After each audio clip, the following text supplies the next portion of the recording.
আলহামদুলিল্লাহ আলহামদুলিল্লাহ। ইফতারের পরেই আসলে একটা সুসংবাদ পেলাম।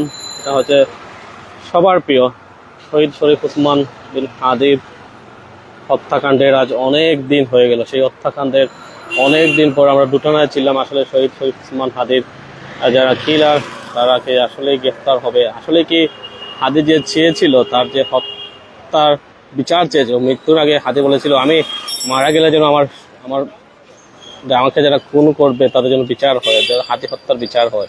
সেই হাদি হত্যার প্রধান শুটার যে ফয়সাল করিম মাসুদ, তাকে আজকে কলকাতায় গ্রেফতার করা হয়েছে। আপনারা ইতিমধ্যেই অনেক জাতীয় দৈনিকই জেনে ফেলেছেন। আমরা যদি বলি ওসমান হাদি ঘটনায় জড়িত যে দুজন, তাদের দুজনকে ভারত অর্থাৎ কলকাতা পুলিশ তাদেরকে আটক করেছে। আটককৃতরা হলেন রাহুল ওরফে ফয়সাল করিম মাসুদ ও আলমগীর হোসেন। এই যে দুইজন শুটার আমরা মোটরসাইকেল দেখেছিলাম, তাদেরকে গ্রেফতার করা হয়েছে। ইতিমধ্যে বনগাঁও সীমান্ত এলাকা থেকে তাদের গ্রেফতার করা হয় বলে জানা গেছে। খবর পশ্চিমবঙ্গের গণমাধ্যমে পশ্চিমবঙ্গের গণমাধ্যমে পশ্চিমবঙ্গে ভারতের কলকাতা যে পশ্চিমবঙ্গে আছে সেখানে নিউজগুলোতে এই খবরটা আমরা পেয়েছি। তথ্য মতে 12 ডিসেম্বর রাজধানীর পল্টন এলাকায় মোটরসাইকেলে আসা হেলমেট পরিহিত দুর্বৃত্তরা ইনকিলাব মঞ্চ এর মুখপাত্র হাদিকে গুলি করে এবং এতে তিনি গুরুতর আহত হন। তদন্তকারীদের মতে হামলাকারীদের মধ্যে একজন ফয়সাল করিম মাসুদ হিসেবে শনাক্ত করা হয়েছে। অন্তর্বর্তী সরকার তাকে গ্রেফতারের সহায়তার জন্য 50 লাখ টাকা পুরস্কার ঘোষণা করেছিল।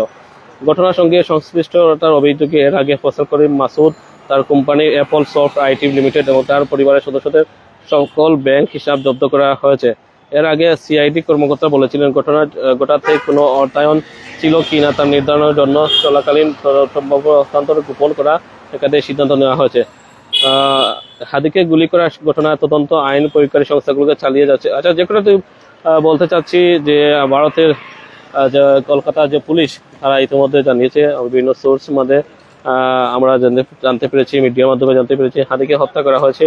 আমি যেটা নিউজ পেয়েছি সেটা হচ্ছে দ্য ডেইলি ক্যাম্পাস, আপনারা জানেন অনলাইন পোর্টালে তারা এটা নিউজ প্রকাশ করছে। সেই সাথে BD24 লাইভ, যেগুলো জাতীয় নিবন্ধিত পোর্টাল, তারা আসলে এই খবর জানিয়েছে যে হাতি হত্যাকাণ্ডে জড়িত যে শুটার তাকে ভারতে গ্রেফতার করা হয়েছে এবং ইতিমধ্যে তারা ভারতে নিরাপত্তা বাহিনীর হেফাজতে আছেন। আমরা যদি আরেকটু দেখাই আসলে আপনারা হয়তো অনেকেই অনেকভাবে দ্বিধাদ্বন্দ্ব থাকতে পারেন, তবে আমরা যতটুকু জানতে পেরেছি এই খবরটির সত্য, এই খবরটি আমরা সত্যতা নিশ্চিত করতে পেরেছি বিভিন্ন সোর্সের মাধ্যমে। তবে যত সময় যাবে তত আসলে বোঝা যাবে আসলে কিভাবে তাদেরকে গ্রেফতার করা হলো, কোন গোপন তথ্যের ভিত্তিতে তাদেরকে গ্রেফতার করা হলো। সর্বোপরি সব কিছুতেই আমরা জানতে পারবো। এটা যে এখন পর্যন্ত আমরা যেটুকু জানতে পেরেছি হাদি হত্যা আসামিরা আসলে গ্রেফতার হয়েছে, সেটা গুজব না, সেটা সত্য। কলকাতার বিভিন্ন দৈনিকে আমরা এই খবরটি পেয়েছি। ওসমান হাদি তার যে দুজনকে আসলে গ্রেফতার করা হয়েছে, তাদের দুজনই ইতিমধ্যে কলকাতা পুলিশের হেফাজতে রয়েছেন বলে আমরা জানতে পেরেছি।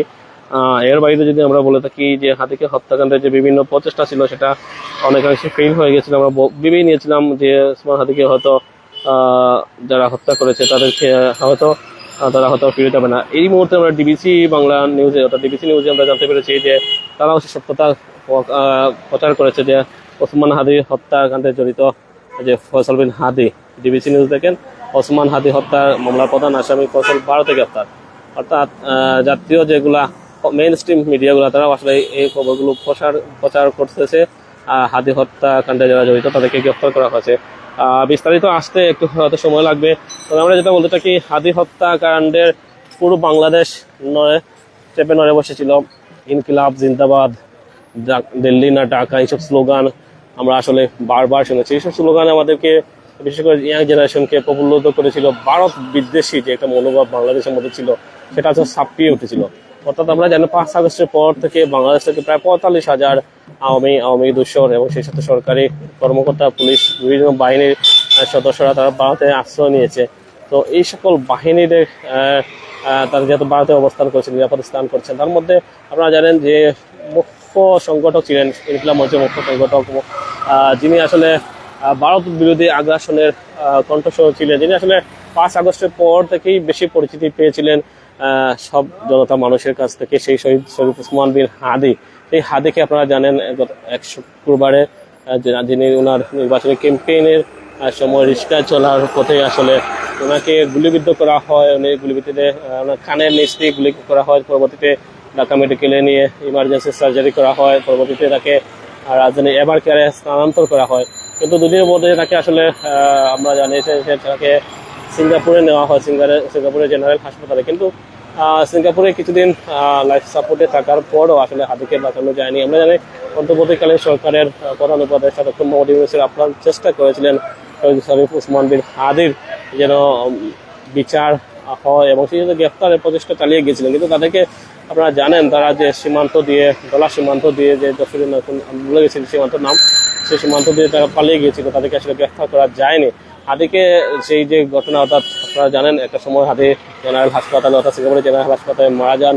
পুরো বাংলাদেশ ক্ষেত্রে উঠে বাংলাদেশের বিভিন্ন অঞ্চলে অগ্নিস্ফুলিঙ্গ হতে, যাকে আওয়ামী লীগের বিভিন্ন কার্যালয় আবার ভেঙে দেওয়া হয়, বিভিন্ন পত্রিকা অফিস জ্বালিয়ে পুড়িয়ে দেওয়া হয়। অর্থাৎ বিভিন্নভাবে আসলে বাংলাদেশে একটা প্রতিবাদ প্রতিশোধ হয়েছিল। এবং সর্বশেষ যে হাদি হত্যার যে পরে যে জানাজা হয় সেটা হয়েছিল আপনারা জানেন জাতীয় সংসদ ভবনের দক্ষিণে মানিক মিয়া এভিনিউতে। সেখানে লক্ষ লক্ষ মানুষের উপস্থিতি হয়েছিল। এখানে মাননীয় প্রধান উপদেষ্টা উপস্থিত ছিলেন, দেশের বিভিন্ন রাজনৈতিক অঙ্গনের উপদেষ্টা উপস্থিত ছিলেন। তদুপরি আপনারা জানেন গত প্রায় 10 থেকে 12 বার সম্ভবত হাদি হত্যার তদন্ত যে প্রতিবেদন সেটা আসলে পিছিয়ে দেওয়া হয়েছিল।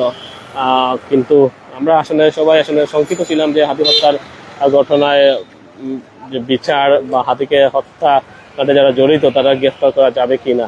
আসলে সর্বশেষ যে সত্যটি পেলাম, আসলে আমরা জানতে পেরেছি হাদি হত্যা ঘটনার সাথে জড়িত যারা যে দুজন মাসুদ এবং তার সহযোগী আলমগীরকে গ্রেফতার করা হয়েছে ইতিমধ্যে, তারা কলকাতা হেফাজতে রয়েছে। সবকিছু মিলিয়ে একটা স্বস্তির বার্তা বলা চলে যে শহীদ ওসমান বিন হাদির ঘটনা যারা প্রথম সারিক কিলার ছিলেন তাদেরকে হত্যা করা হয়েছে। আমরা জানি শহীদ ওসমান বিন হাদিকে যারা হত্যা করেছে তাদের সঙ্গে যুবলীগের একজন নেতার বিভিন্ন সময় বিভিন্ন নেতার নাম এসেছে, তারা জড়িত ছিলেন। তাদেরকে বিভিন্ন সময় দেখা গেছে যে তারা আর্থিকভাবে সহায়তা করেছেন। হাদিকে হত্যার পর কোন রুট দিয়ে যাবে, কিভাবে ভারত পালিয়ে যাবে, সবকিছু আসলে পূর্ব নির্ধারিত ছিল। সেই পূর্ব নির্ধারিত প্ল্যান থেকেই আসলে তারা শুটাররা আসলে 6 ঘন্টার মধ্যে দেশ ত্যাগ করতে পারে। পরবর্তীতে তাদেরকে নিয়ে আসলে বিভিন্ন জায়গায় বিভিন্ন অভিযান চালিয়েও আসলে তাদেরকে গ্রেফতার করা যায়নি।